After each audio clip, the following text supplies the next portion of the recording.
Hello everyone, welcome back to my YouTube channel. मैं लक्षित आप सभी साथियों का अपने YouTube channel let's study with Lakshit में हार्दिक स्वागत करता हूं। कैसे हैं आप सब? आई होप आप सभी ठीक होंगे। दोस्तों, जैसा कि आप सभी जानते हैं कि उत्तर प्रदेश में बहुत जल्द शिक्षक भर्ती का आयोजन होने जा रहा है। हमारा प्रयास यह है कि अधिक से अधिक साथी आगामी शिक्षक भर्ती परीक्षा में सम्मिलित होकर अपना एक पद सुनिश्चित कर सके।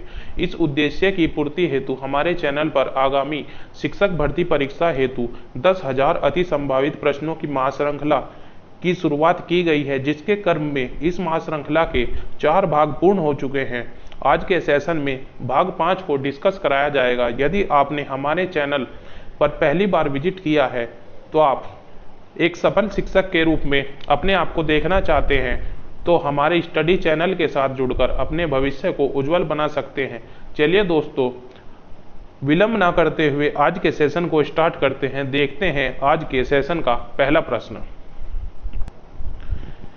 इन जानवरों में से कौन सी H1N1 विषाणु का वाहक है? Option A buffalo, option B कुत्ता, ऑप्शन सी बकरी, ऑप्शन डी सुअर। तो बताइए दोस्तों, इस प्रश्न का उत्तर क्या होगा? तो दोस्तों बताते हैं इस प्रश्न का उत्तर। इस प्रश्न का उत्तर होगा ऑप्शन डी सुअर। स्वाइन फ्लू सुअरों का श्वसन संबंधी रोग है। यह रोग पश्चिमी देशों से फैला है। इस रोग का वाहक टाइप ए इन्फ्लुएंजा H1N1 है। यह विषाणु सर्वप्रथम 1930 में पाया गया था। यह विषाणु जंतुओं एवं पक्षियों में प्रविष्ट होकर उन्हें संक्रमित करने के साथ ही स्वयं को भी लगातार रूपांतरित करता रहा है। इस विषाणु के अब तक के खोजे गए कई प्रतिरूप हैं, जैसे कि H1N1, H1N2, H3N2, H3N1 आदि। तो चलते हैं दोस्तों अगले प्रश्न पर। भारत में पहला पूरी तरह से जैविक राज्य कौन सा है? Option A Mizoram, option B Arunachal Pradesh, option C Kerala, option D Sikkim. तो बताइए दोस्तों, इस प्रश्न का सही आंसर क्या होगा? तो दोस्तों बताते हैं इस प्रश्न का सही आंसर। 16 मई 1975 को भारतीय गणराज्य में जुड़े इस राज्य में पिछले 25 साल से पवन चामलिंग की सिक्किम डेमोक्रेटिक फ्रंट का शासन है। 2016 में पीएम मोदी जी ने सिक्किम को देश का पहला जैविक राज्य घोषित किया था। नॉर्थ ईस्ट के छोटे से राज्य सिक्किम ने दुनिया के मंच पर भारत का सिर ऊंचा कर दिया है। तो चलिए दोस्तों चलते हैं अगले प्रश्न पर। ग्रीनविच मीन टाइम किस देश के नाम पर रखा गया है? Option A Ireland, option B France, option C England, option D Germany. तो बताइए दोस्तों, इस प्रश्न का उत्तर क्या होगा? तो दोस्तों बताते हैं आपको इस प्रश्न का सही उत्तर। इस प्रश्न का सही उत्तर होगा option C England. Greenwich mean time का अभिप्राय उस समय से है जो ग्रेट ब्रिटेन का मानक समय है। इंग्लैंड के निकट शून्य देशांतर पर स्थित ग्रीनविच नामक स्थान से गुजरने वाली काल्पनिक रेखा को प्राइम मेरिडियन या शून्य देशांतर कहते हैं। इसी देशांतर रेखा के समय को सभी देश मानक समय मानते हैं। तो चलते हैं दोस्तों अगले प्रश्न पर। निम्न में से कौन सा मात्रा के द्वारा मानव रक्त का सबसे बड़ा घटक है? ऑप्शन ए लाल रक्त कोशिकाओं, option B plasma, option C platelets, option D श्वेत रक्त कोशिकाओं। तो बताइए दोस्तों, इस प्रश्न का सही उत्तर।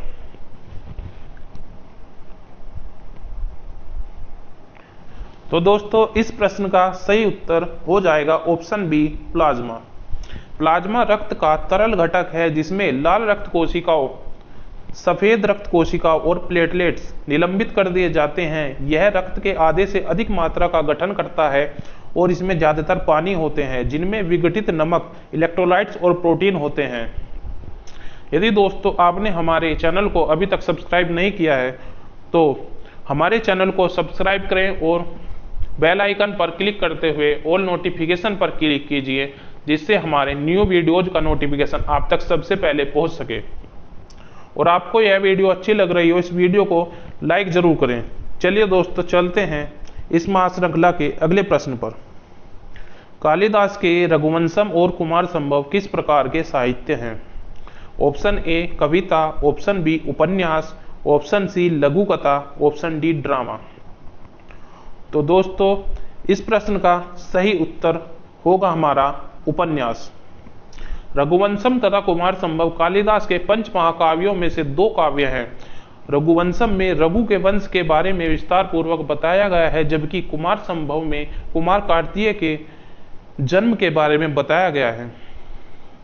तो चलिए दोस्तों चलते हैं अगले प्रश्न पर। वह अवस्था जब बच्चा तार्किक रूप से वस्तुओं व घटनाओं के विषय में चिंतन प्रारंभ कर देता है, वह कौन सी अवस्था होती है? ऑप्शन ए औपचारिक संक्रियात्मक अवस्था, या ऑप्शन बी पूर्व संक्रियात्मक अवस्था, या ऑप्शन सी संवेदी प्रेरक अवस्था, या ऑप्शन डी मूर्त संक्रियात्मक अवस्था। तो बताइए दोस्तों इस प्रश्न का सही उत्तर। इस प्रश्न का सही उत्तर बताते हैं आपको। इस प्रश्न का सही उत्तर होगा हमारा मूर्त संक्रियात्मक अवस्था, यानी ऑप्शन डी। यह अवस्था 7 वर्ष से 12 वर्ष तक चलती है। इस अवस्था में यदि समस्या को स्थूल रूप में बालक के समक्ष प्रस्तुत किया जाता है तो वह समस्या का समाधान कर सकते हैं तथा तार्किक संक्रियाएं करने लगते हैं। इस अवस्था में बालक गुणों के आधार पर वस्तुओं को वर्गीकृत कर सकते हैं। तो चलिए दोस्तों चलते हैं अगले प्रश्न पर। निम्न में से कौन से बच्चे की सामाजिक मनोवैज्ञानिक आवश्यकताओं के साथ संबंध नहीं है? ऑप्शन ए संवेगात्मक सुरक्षा की अवस्था, ऑप्शन बी शरीर से अपशिष्ट पदार्थों का नियमित रूप से बाहर निकलना, ऑप्शन सी सानिध्य की आवश्यकता, ऑप्शन डी सामाजिक अनुमोदन अथवा सराहना की आवश्यकता। तो बताइए दोस्तों इस प्रश्न का सही उत्तर क्या होगा? तो दोस्तों बताते हैं आपको इस प्रश्न का सही उत्तर। इस प्रश्न का सही उत्तर हो जाएगा हमारा ऑप्शन बी शरीर से अपशिष्ट पदार्थों का नियमित रूप से बाहर निकालना सामाजिक मनोवैज्ञानिक आवश्यकताओं से संबंधित नहीं होता है। तो चलिए दोस्तों चलते हैं अगले प्रश्न पर। वह कौन सा कथन है जहां बच्चे के संज्ञानात्मक विकास का सबसे बेहतर तरीके से परिभाषित किया जा सकता है? ऑप्शन ए विद्यालय एवं कक्षा पर्यावरण, ऑप्शन बी खेल का मैदान, ऑप्शन सी सभागार, ऑप्शन डी घर। तो बताइए दोस्तों इस प्रश्न का सही उत्तर। तो दोस्तों इस प्रश्न का सही उत्तर हो जाएगा हमारा ऑप्शन ए विद्यालय एवं कक्षा पर्यावरण। विद्यालय एक ऐसा स्थान है जिसे सीखने के लिए पर्याप्त वातावरण उपलब्ध कराया जाता है। स्कूल में एक बच्चे को सीखने का अवसर उसके संज्ञानात्मक विकास को प्रभावित करता है। एक बच्चे को जितने अधिक अवसर मिलते हैं उसका संज्ञान उतना ही बेहतर होता है, क्योंकि वह इन अवसरों से सीखकर ही अपनी मानसिक क्षमताओं को जोड़ सकता है। चलिए दोस्तों चलते हैं अगले प्रश्न पर। बच्चे दुनिया के बारे में अपनी समझ का सृजन करते हैं, इसका श्रेय किसको जाता है? Option A Pavlov, option B पियाजे, option C Skinner, option D Kohler. तो बताइए दोस्तों इस प्रश्न का सही उत्तर। तो दोस्तों इस प्रश्न का सही उत्तर हो जाता है ऑप्शन बी पियाजे। जीन पियाजे स्विट्जरलैंड के एक मनोवैज्ञानिक थे। उन्होंने जिन विचारों का प्रतिपादन किया उन्हें पियाजे के मानसिक या संज्ञानात्मक विकास के सिद्धांत के नाम से जाना जाता है। इसके अनुसार बच्चे दुनिया के बारे में अपनी समझ का सृजन करते हैं। तो चलिए दोस्तों चलते हैं इस मास श्रृंखला के अगले प्रश्न पर। शिक्षा के क्षेत्र में पाठ्य चर्चा शब्दावली किसकी ओर संकेत करती है? ऑप्शन ए विद्यालय का संपूर्ण कार्यक्रम जिसमें विद्यार्थी प्रतिदिन अनुभव प्राप्त करते हैं, ऑप्शन बी मूल्यांकन प्रक्रिया, ऑप्शन सी शिक्षण पद्धति एवं पढ़ाई जाने वाली विषय वस्तु, ऑप्शन डी कक्षा में प्रयुक्त की जाने वाली पाठ्य सामग्री। तो दोस्तों बताइए इसका उत्तर।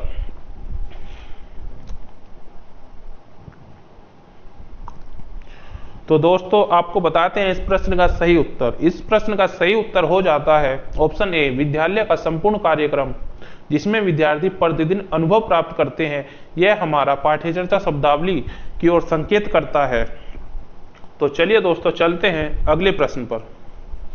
निम्न में से किसने कहा है कि शिशु अपने एवं अपने संसार के बारे में अधिकांश बातें खेल के माध्यम से सीखता है? ऑप्शन ए क्रो एवं Crow, option B John Dewey, option C Gesell, option D string.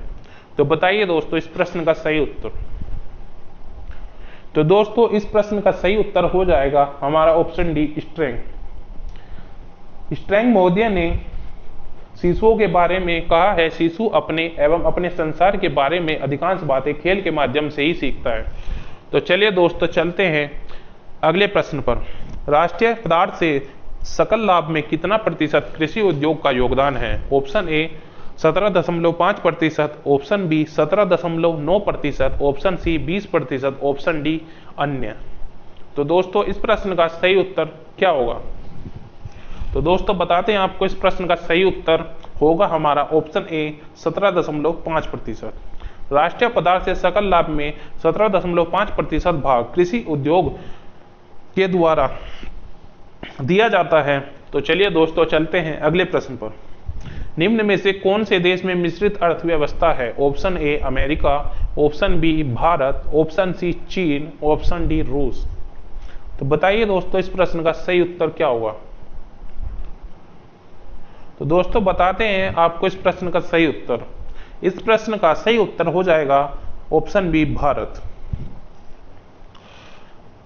Bharat इन सभी देशों में से भारत में मिश्रित अर्थव्यवस्था वाला देश है। मिश्रित अर्थव्यवस्था से तात्पर्य ऐसी अवस्था से है जिसमें कि अलग अलग मार्केट और आर्थिक योजनाओं का संपूर्ण मिश्रण होता है, जिसमें कि निजी क्षेत्र और राज्य अर्थव्यवस्था का निर्देशन करते हैं। तो चलिए दोस्तों चलते हैं अगले प्रश्न पर। जनसंख्या वृद्धि से आर्थिक विकास की गति ऑप्शन ए सामान्य रहती है, ऑप्शन बी तीव्र हो जाती है, ऑप्शन सी मंद हो जाती है, ऑप्शन बी कुछ भी नहीं होता है। तो बताइए दोस्तों इस क्वेश्चन का सही उत्तर। तो दोस्तों इस क्वेश्चन का सही उत्तर हो जाता है ऑप्शन सी मंद हो जाती है। जनसंख्या वृद्धि से आर्थिक विकास की गति मंद हो जाती है, क्योंकि इससे वहां जंगलों एवं वहां पर रह रहे प्राणियों के आवास कम हो जाते हैं। वहीं दूसरी ओर कृषि के लिए जमीन भी कम पड़ने लगती है। इससे कृषि के उत्पादन में कमी आने के साथ साथ आबादी बढ़ेगी तो जरूरत भी बढ़ जाती है। इतनी कम भूमि को पूरे देश के लिए भोजन पान की व्यवस्था करना भी कठिन हो जाता है। चलिए दोस्तों चलते हैं अगले प्रश्न पर। आर्थिक विकास की व्याख्या के विभिन्न आधार कौन कौन हैं? ऑप्शन ए सकल राष्ट्रीय उत्पाद, ऑप्शन बी प्रति व्यक्ति आय, ऑप्शन सी आर्थिक कल्याण का आधार, या ऑप्शन डी इनमें से सभी। तो दोस्तों बताइए इस क्वेश्चन का सही उत्तर। तो दोस्तों बताते हैं आपको, इस क्वेश्चन का सही उत्तर हो जाता है हमारा इनमें से सभी। आर्थिक विकास की व्याख्या के लिए सकल राष्ट्रीय उत्पाद, प्रति व्यक्ति आय, आर्थिक कल्याण का आधार, इन सभी बिंदुओं को लिया जाता है। तो चलते हैं दोस्तों अगले प्रश्न पर। अध्यापक के लिए सबसे मूल्यवान ऑप्शन ए उसकी नौकरी है, ऑप्शन बी उसकी गरिमा एवं मर्यादा है, ऑप्शन सी छात्रों का विश्वास है, ऑप्शन डी उसकी शिक्षण के प्रति आस्था है। तो बताइए दोस्तों इस प्रश्न का सही उत्तर। तो दोस्तों बताते हैं आपको इस प्रश्न का सही उत्तर ऑप्शन सी छात्रों का विश्वास है। अध्यापक के लिए सबसे मूल्यवान छात्रों का उनके प्रति विश्वास होता है, क्योंकि छात्रों का विश्वास ही अध्यापक के लिए जरूरी होता है। तो चलिए दोस्तों चलते हैं अगले प्रश्न पर।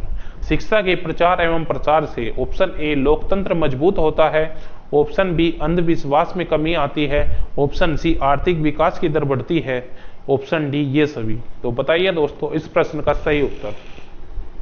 तो दोस्तों इस प्रश्न का सही उत्तर हो जाएगा ऑप्शन डी ये सभी। शिक्षा के प्रचार एवं प्रसार से लोकतंत्र को मजबूती मिलती है, अंधविश्वास में कमी आती है और आर्थिक विकास की दर तीव्र गति से बढ़ने लगती है। तो चलते हैं दोस्तों अगले प्रश्न पर। शिक्षा तभी सार्थक होगी जब ऑप्शन ए पाठ्यक्रम केंद्रित हो, ऑप्शन बी छात्र केंद्रित हो, ऑप्शन सी रोजगार केंद्रित हो, ऑप्शन डी समाज केंद्रित हो। तो बताइए दोस्तों इस क्वेश्चन का सही उत्तर। तो दोस्तों बताते हैं आपको, इस क्वेश्चन का सही उत्तर हो जाएगा हमारा ऑप्शन बी छात्र केंद्रित। शिक्षा तभी सार्थक होती है जब वह छात्र केंद्रित होती है। छात्र केंद्रित जॉन डीवी के अनुसार शिक्षा का उद्देश्य ज्ञान का संचार नहीं है, बल्कि सामाजिक अनुभवों को साझा करना है, ताकि बच्चे लोकतांत्रिक समुदाय में एकत्रित हो जाए। इसलिए शिक्षा को शिक्षार्थियों के चारों ओर घूमना चाहिए, जो केवल छात्र केंद्रित शिक्षा में ही संभव हो सकता है। तो चलिए दोस्तों अगले प्रश्न पर चलते हैं। शिक्षण की योग्यता एवं आचरण का सबसे अच्छा मूल्यांकन करते हैं। ऑप्शन ए उनके प्रधानाचार्य, ऑप्शन बी उनके शिष्य, ऑप्शन सी समाज के संभावित लोग, ऑप्शन डी विशेषज्ञ। तो दोस्तों इस क्वेश्चन का सही उत्तर क्या होगा?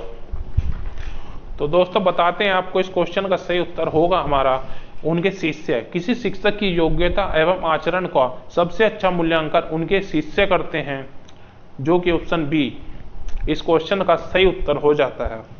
चलिए दोस्तों चलते हैं अगले प्रश्न पर। एक प्रधानाचार्य को होना चाहिए छात्रों के लिए प्रेरणादायक, अध्यापकों के लिए समानता का भाव रखने वाला, कुशल प्रबंधक, ये सभी।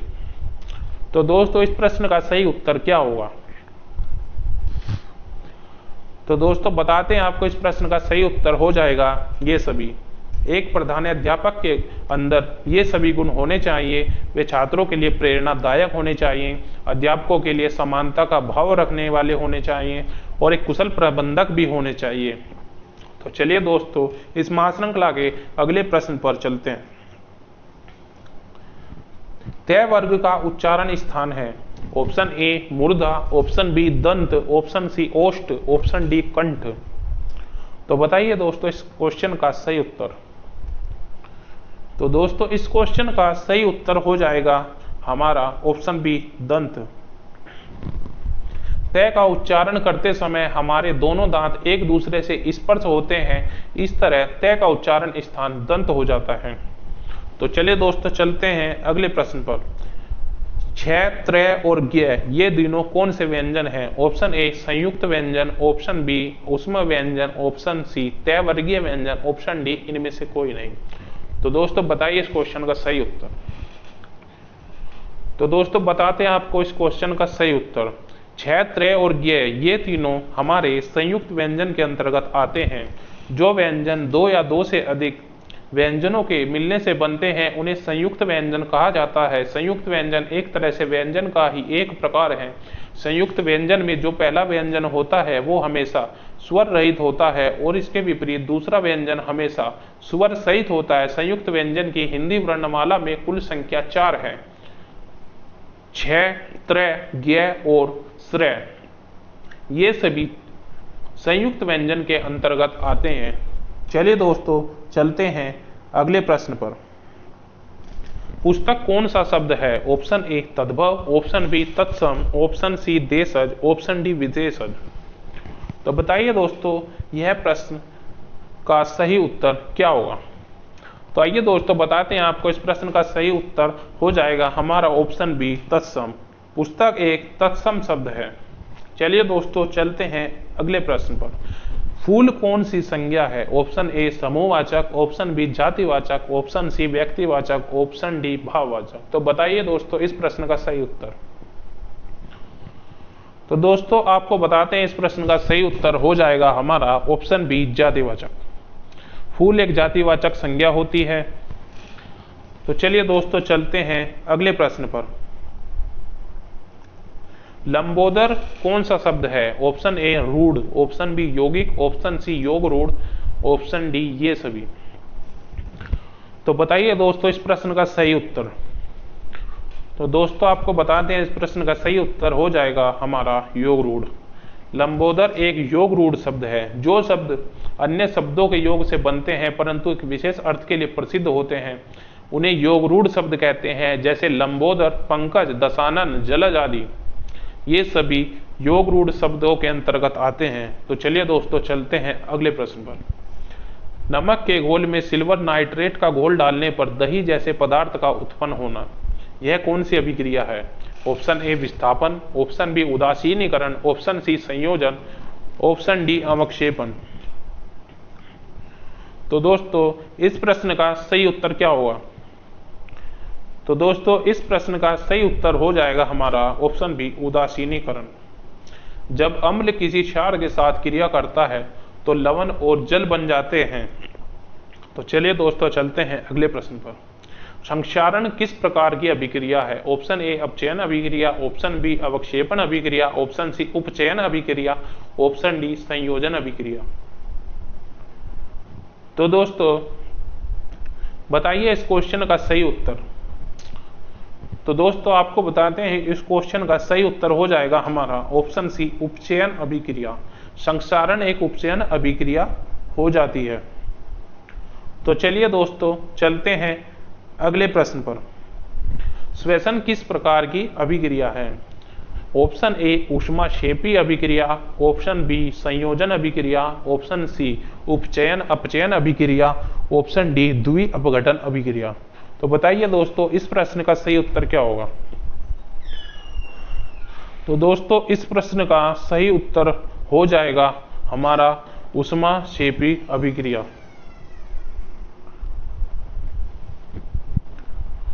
ऊष्माक्षेपी अभिक्रिया वह रासायनिक अभिक्रिया ऊष्माक्षेपी अभिक्रिया कहलाती है जिसमें ऊष्मा के रूप में ऊर्जा प्राप्त होती है। इसके उदाहरण के रूप में हाइड्रोजन का जलना एक ऊष्माक्षेपी अभिक्रिया है, जबकि ऊष्माक्षेपी अभिक्रिया के अंतर्गत बर्फ का पिघलना, जल का वाष्पन और प्रकाश संश्लेषण की क्रिया आती है। तो चलिए दोस्तों चलते हैं अगले प्रश्न पर। भारतीय जनता पार्टी की स्थापना कब हुई थी। ऑप्शन ए 15 अगस्त 1947, ऑप्शन बी 6 अप्रैल 1980, ऑप्शन सी 26 जनवरी 1950, ऑप्शन डी अन्य। तो बताइए दोस्तों इस प्रश्न का सही उत्तर। तो दोस्तों बताते हैं आपको इस प्रश्न का सही उत्तर हो जाएगा हमारा ऑप्शन बी 6 अप्रैल 1980। 6 अप्रैल 1980 में पार्टी की स्थापना होने के बाद अटल बिहारी वाजपेयी जी ने इसके पहले अध्यक्ष के रूप में इसकी स्थापना की तथा बाद में वह भारत के प्रधानमंत्री भी बने, जो आज तक उस पद पर सेवा करने वाले एकमात्र भाजपा अध्यक्ष हैं। वर्तमान में हमारे बीजेपी पार्टी के अध्यक्ष जेपी नड्डा जी हैं। तो चलिए दोस्तों चलते हैं अगले प्रश्न पर। आम आदमी पार्टी की स्थापना कब हुई। ऑप्शन ए 15 अक्टूबर 2012, ऑप्शन बी 26 नवंबर 2012, ऑप्शन सी 17 दिसंबर 2013, ऑप्शन डी अन्य। तो बताइए दोस्तों इस प्रश्न का सही उत्तर।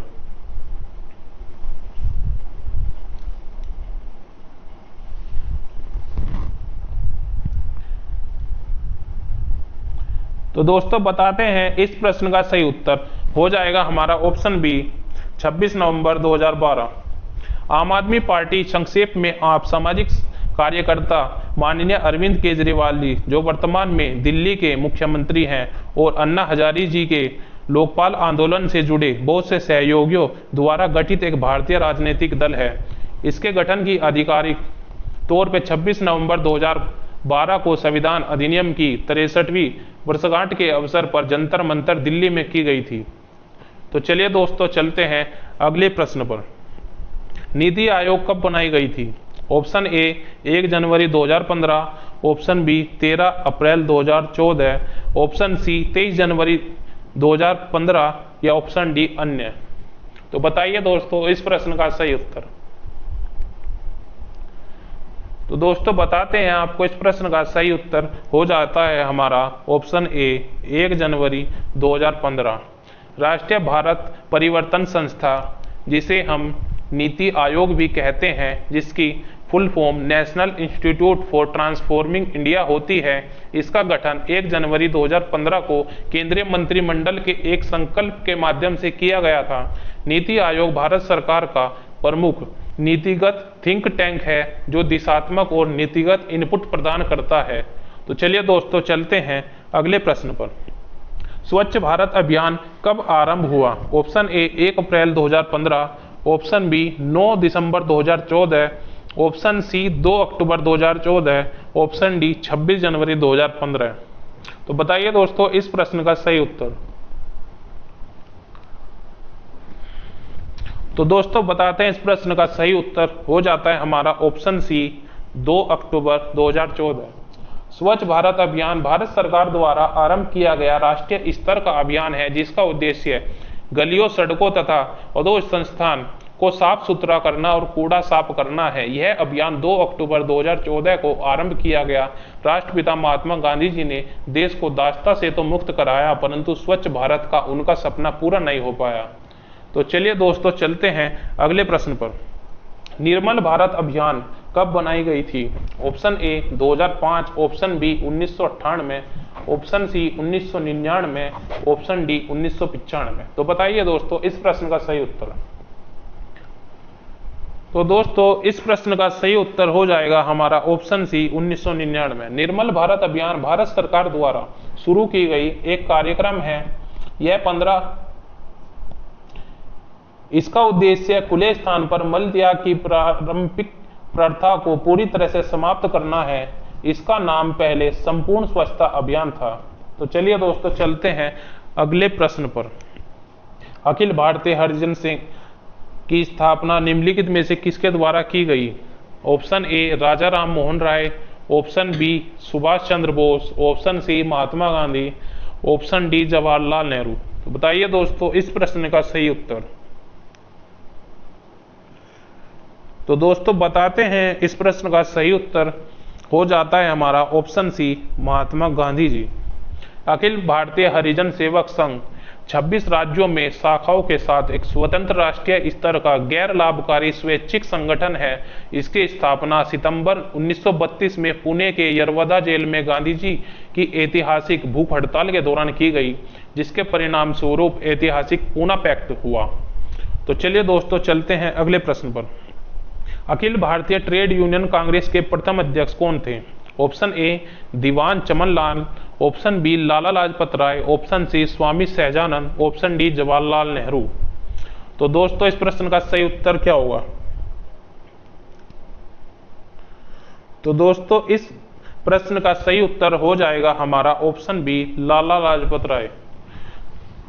लाला लाजपत राय जो वर्ष 1920 में एमएन जोशी, जोसेफ बैप्टिस्ट तथा लाला लाजपत राय के प्रयासों से अखिल भारतीय ट्रेड यूनियन की स्थापना हुई। इसके पहले अध्यक्ष लाला लाजपत राय एवं दीवान चमनलाल को महामंत्री बनाया गया था।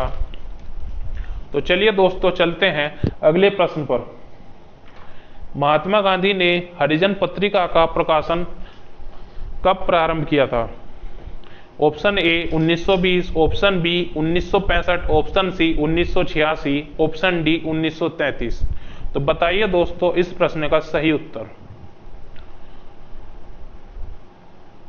तो दोस्तों इस प्रश्न का सही उत्तर हो जाएगा हमारा ऑप्शन डी 1933। महात्मा गांधी जी ने साप्ताहिक अखबार हरिजन का अंग्रेजी में प्रकाशन 1933 में शुरू किया था और यह प्रकाशन 1948 तक जारी रहा। तो चलिए दोस्तों चलते हैं अगले प्रश्न पर। प्रबल अम्ल और दुर्बल क्षार से बने लवण का पीएच मान क्या होता है? ऑप्शन ए 7 से अधिक, ऑप्शन बी 7 से कम, ऑप्शन सी 10 और 14 के बीच, ऑप्शन डी 14 से कम। तो बताइए दोस्तों इस प्रश्न का सही उत्तर। तो दोस्तों इस प्रश्न का सही उत्तर हो जाएगा हमारा ऑप्शन बी 7 से कम। प्रबल अम्ल और दुर्बल क्षार से बने लवण अम्लीय होते हैं जिसका मान पीएच 7 से कम होता है। चलिए दोस्तों चलते हैं अगले प्रश्न पर। क्षारक को जल में घोलने पर क्या मुक्त होते हैं? Option A OH negative ion, option B H positive ion, option C दोनों आयन, ऑप्शन डी कोई आयन नहीं। तो बताइए दोस्तों इस प्रश्न का सही उत्तर। तो दोस्तों इस प्रश्न का सही उत्तर हो जाता है हमारा option A OH negative ion. जब किसी क्षारक को जल में घोलते हैं तो हमारे OH नेगेटिव आयन मुक्त हो जाते हैं। तो चलिए दोस्तों चलते हैं इस महाश्रृंखला के अगले प्रश्न पर। दही में किस प्रकार का अम्ल पाया जाता है? ऑप्शन ए लैक्टिक अम्ल, ऑप्शन बी साइट्रिक अम्ल, ऑप्शन सी ऑक्जेलिक अम्ल, ऑप्शन डी अन्य।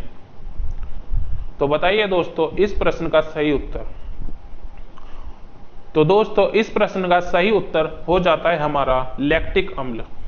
लैक्टिक अम्ल जीवाणु और कैसीन के बीच रासायनिक अभिक्रिया के कारण दही बनती है। तो चलिए दोस्तों चलते हैं इस महाश्रृंखला के अगले प्रश्न पर। वास्तविक वस्तु का आभासी प्रतिबिंब बनता है। ऑप्शन ए उत्तल दर्पण में, ऑप्शन बी समतल दर्पण में, ऑप्शन सी अवतल दर्पण में, ऑप्शन डी इनमें से सभी। तो बताइए दोस्तों इस प्रश्न का सही उत्तर। तो दोस्तों बताते हैं आपको इस प्रश्न का सही उत्तर हो जाएगा हमारा समतल दर्पण में। वास्तविक वस्तु का आभासी प्रतिबिंब समतल दर्पण में बनता है। तो इस प्रकार हमारे आज के सेशन के 40 प्रश्न कंप्लीट हो जाते हैं। यदि आपको हमारे द्वारा किया गया यह प्रयास अच्छा लग रहा है तो आप हमारे YouTube चैनल को सब्सक्राइब करें और इस वीडियो को लाइक और शेयर करें। जल्द मुलाकात होगी एक नई वीडियो में अगले पार्ट के साथ। आपका दिन शुभ हो। धन्यवाद।